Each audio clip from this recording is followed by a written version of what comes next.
ઉગમ કૃપા અમર જ્ઞાનધારા ભાગ 2 પ્રાર્થના સાર પ્રકરણ 1નો બીજો વિડિયો પ્રાર્થના પાપના પંથમાં હું પડેલો પ્રભુ તું વિના અધમને કોણ તારનારો જીવન ઘેરી ઊભા ઘોર અંધકાર આ નાથ તારા વિના કોણ જોનારો હાથ જાલી પ્રભુ પૃથ્વીથી પરમમાં કોણ તારા વિના લઈ જનારો તું જ માતા પિતા બંધુ પ્રીતમ સખા પ્રાણ જીવન તું એક સહારો વિપ્તની વાદળી વરસતી જોરમાં તે સમય તું વિના કોણ આવે દોષ દાવાણેથી ઉગારી મને તું વિના બાથમાં કોણ બથાવે દુઃખ કાળે અવિનાશી તું એકલો આવનારો નહીં અન્ય કોઈ આંખ ઊંડી ગઈ તેજ ઉડી ગયા તારી નારાયણ વાટ જોઈ પ્રાર્થના સાર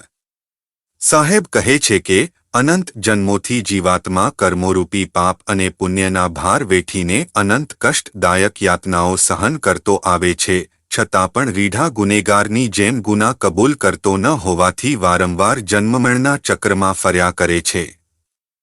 પાપના પંથે ચાલીને અનંત દુષ્કર્મો કરેલા જીવાત્માને કુકર્મોરૂપી દુશ્મનો ફરતા ઘેરીને ઊભા છે હે પ્રભુ હે ગુરુદેવ તારા વિના આ મહાપાપીની બાવડી કોણ જાળશે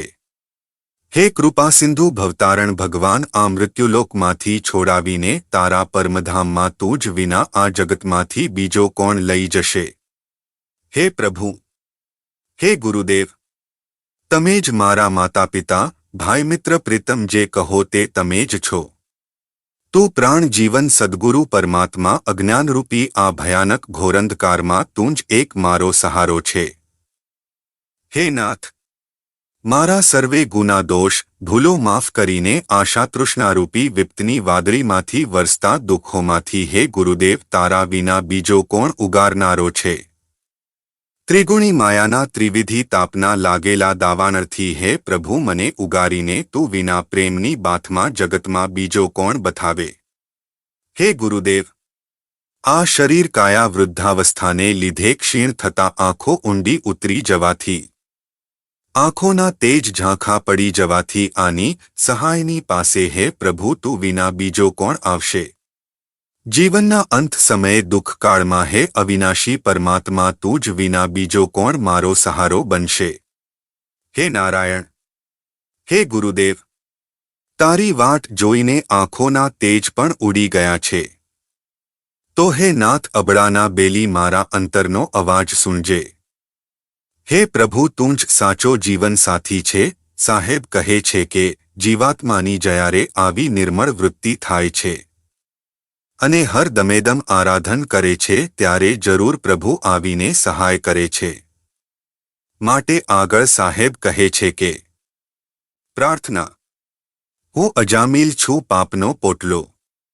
તું વિના પ્રભુ કોણ તારનારો વિશ્વમાં વહાલું નથી કોઈ તું સમૂહ હું છું તારો પ્રભુ તું જ મારો અંતમાં તંત ભગવંત તું કરીશ ખંત રાખી બહુ દોર તાણે દાન દર્શન દઈ તારી લે તું મને પતિત પાવન તને વેદ જાણે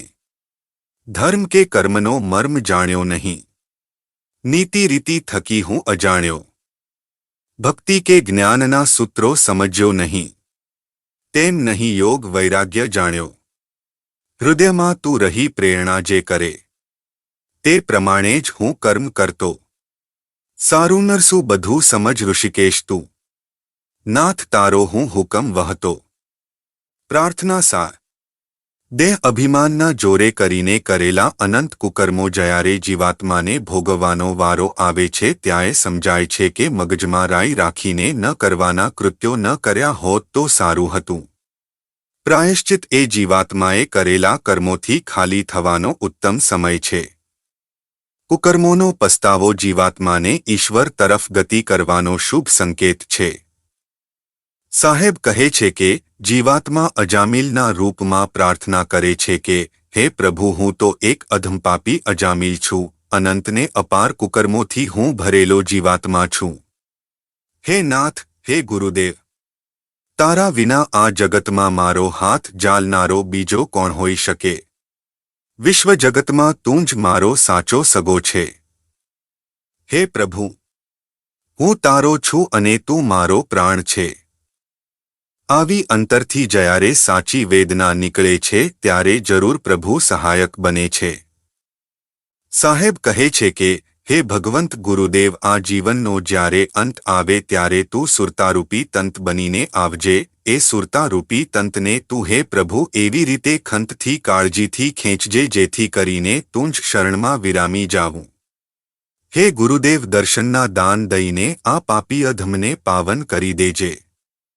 હે પ્રભુ, વેદશાસ્ત્રોમાં તને પતિત પાવન દયાનો સાગર કહ્યો છે, તો આ દાસ પર દયા દાખવજે. હે નાથ, ધર્મ કે કર્મનો કોઈ મર્મ કે ભેદ હું જાણતો નથી. ન્યાય, નીતિ, રીતિ, ધર્મથી હું સાવ અજાણ છું. હે ગુરુદેવ, ભક્તિ કે જ્ઞાનના સૂત્રો હું સમજ્યો નથી. તેમજ મારામાં યોગસાધના કે વૈરાગ્ય પ્રગટ થયો નથી.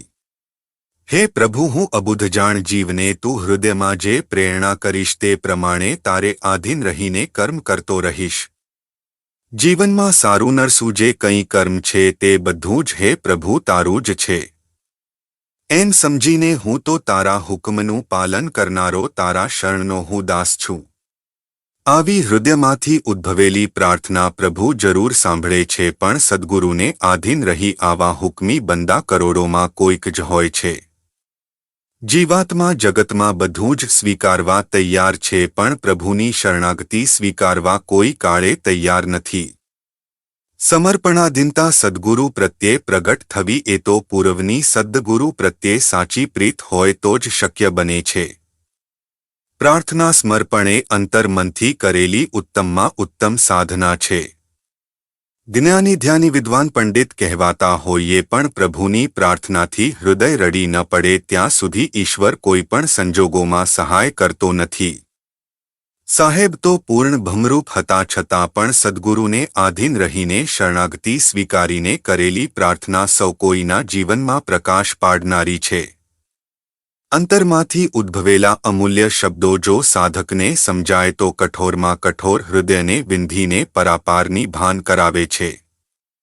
પ્રાર્થનાનો દોર લંબાવતા આગળ સાહેબ કહે છે કે